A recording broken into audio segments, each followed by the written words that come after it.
Olá, alunos do sexto ano. Então, vamos mais uma videoaula referente ao capítulo 5, o estudo do solo.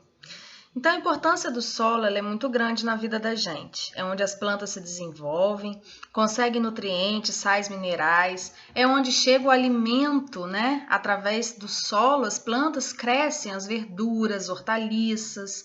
E ele tem uma importância ecológica muito grande, porque toda a água ela se infiltra pelo solo, evitando enchentes.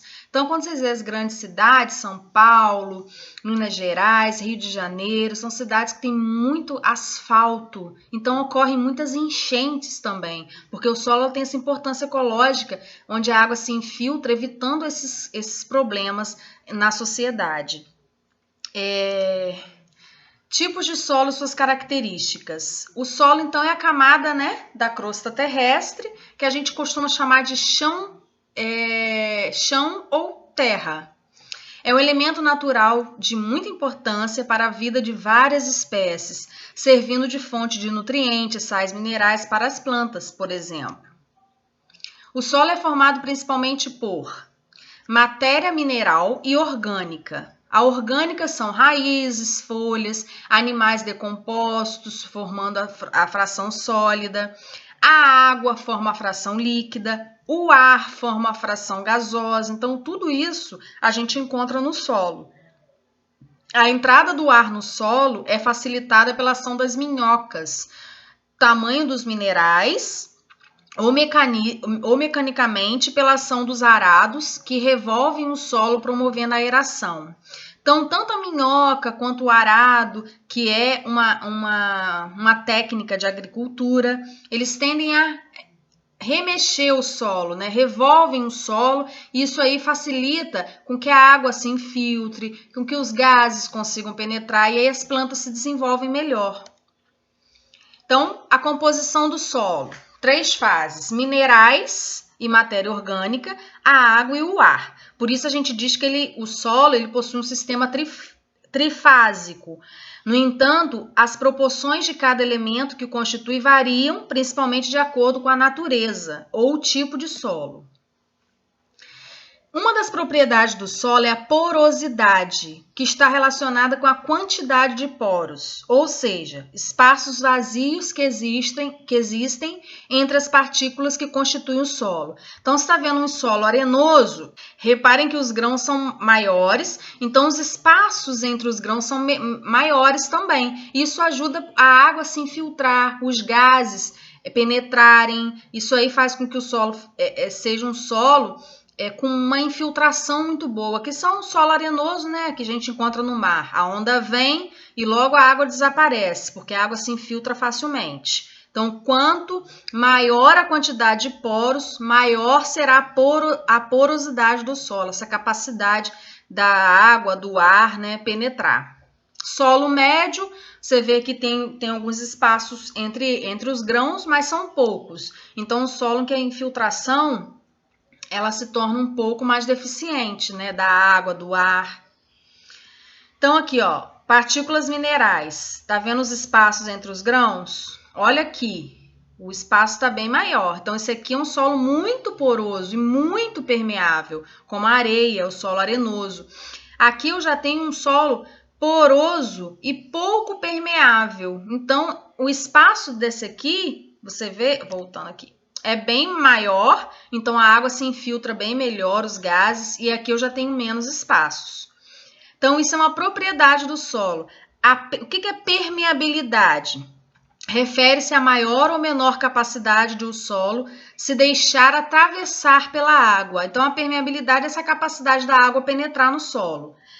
A permeabilidade está ligada à porosidade, ou seja, da dimensão e da quantidade de poros existentes e suas partículas. A permeabilidade do solo está relacionada à porosidade por isso, pois quanto maior o tamanho e o volume e a quantidade de poros, mais permeável será o solo. Formação. Como é que se forma um solo? Então, a gente estudou nas videoaulas passadas sobre as rochas. Então, os solos, eles são formados através da fragmentação dessas rochas.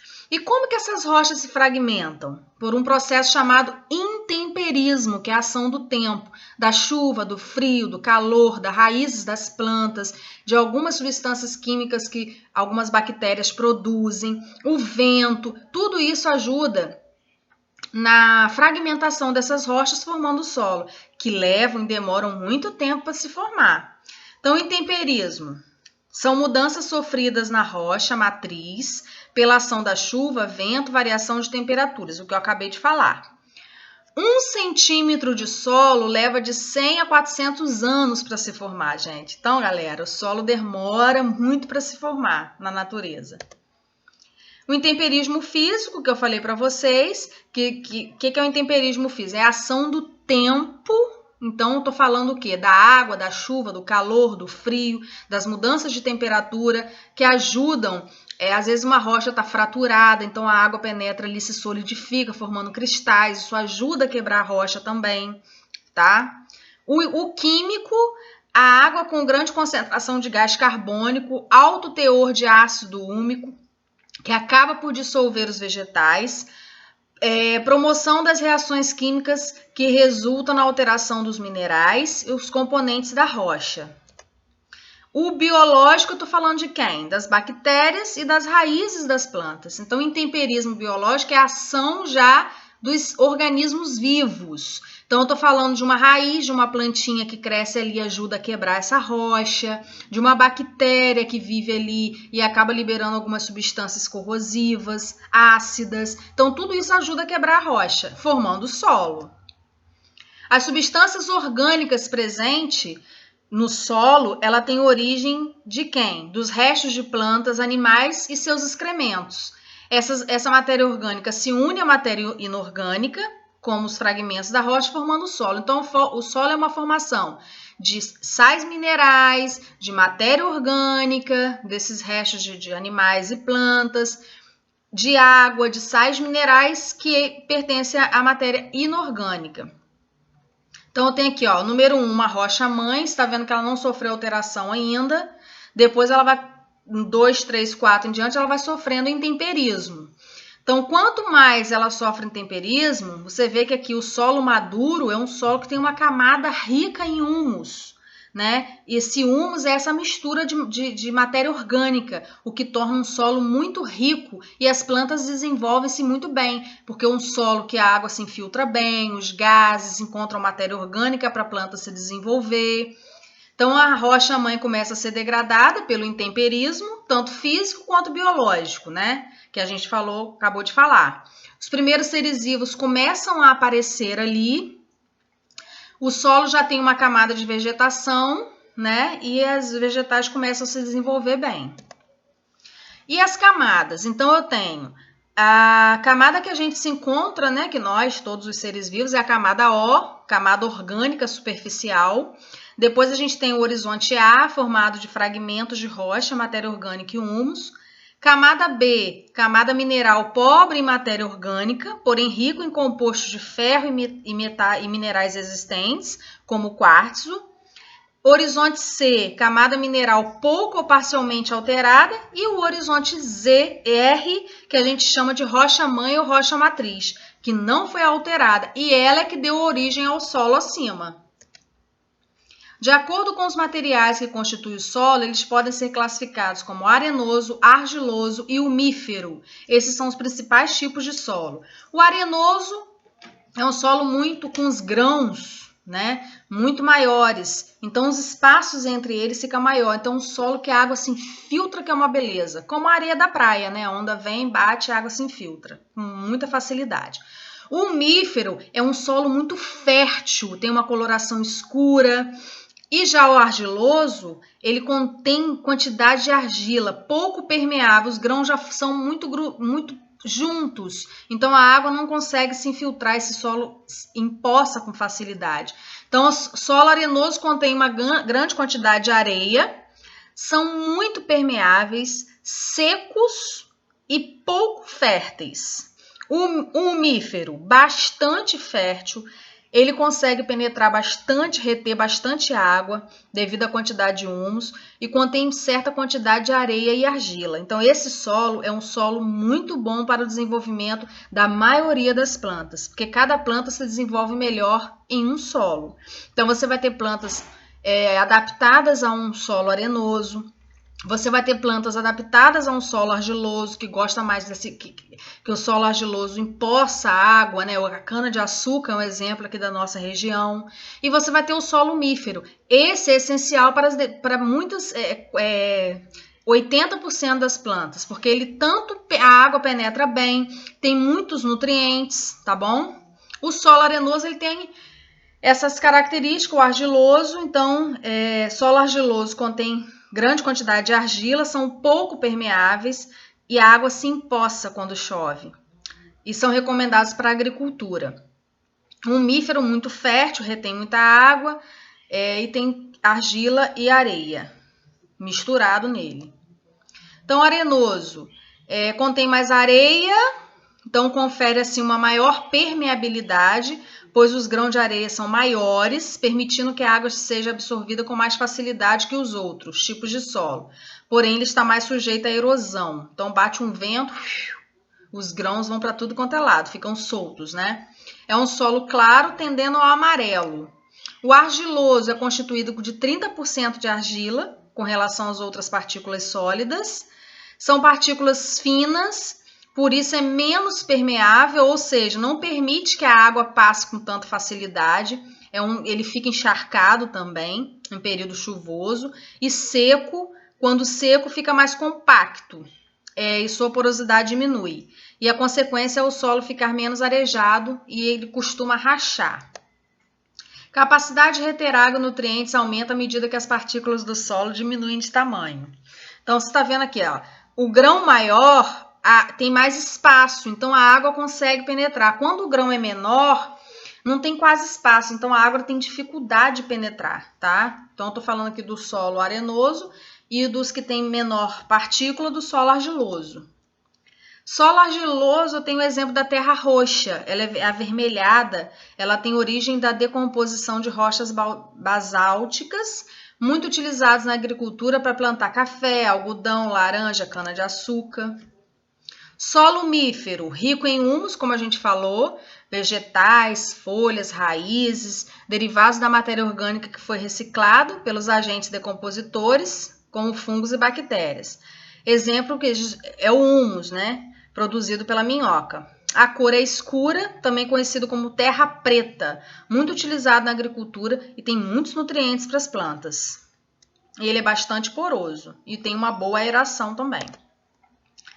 As minhocas são animais subterrâneos abrigando-se da luz direta do sol, pois apresentam respiração cutânea, respiram pela pele. Escavam galerias e canais promovendo a aeração, vai formando aqueles buraquinhos por onde os gases penetram fácil, a água se infiltra melhor. Então eles ficam ali no solo, né, se alimentando da matéria orgânica e acaba ajudando também no processo de aeração, onde os gases conseguem penetrar melhor no solo. A umidificação repõe minerais ao solo, tornando mais fértil. Então, as fezes da minhoca tornam o solo mais fértil também para diversas culturas. O solo calcário tem de origem de rochas sedimentares. O que é um solo calcário? Que contém muito ossos de animais, molúsculos, né? E aí fica rico em carbonato de cálcio. Esse solo tem 30% a mais de calcário.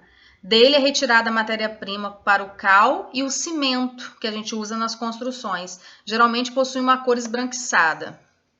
Textura do solo é uma outra propriedade. Com relação ao tamanho das partículas que formam esse solo.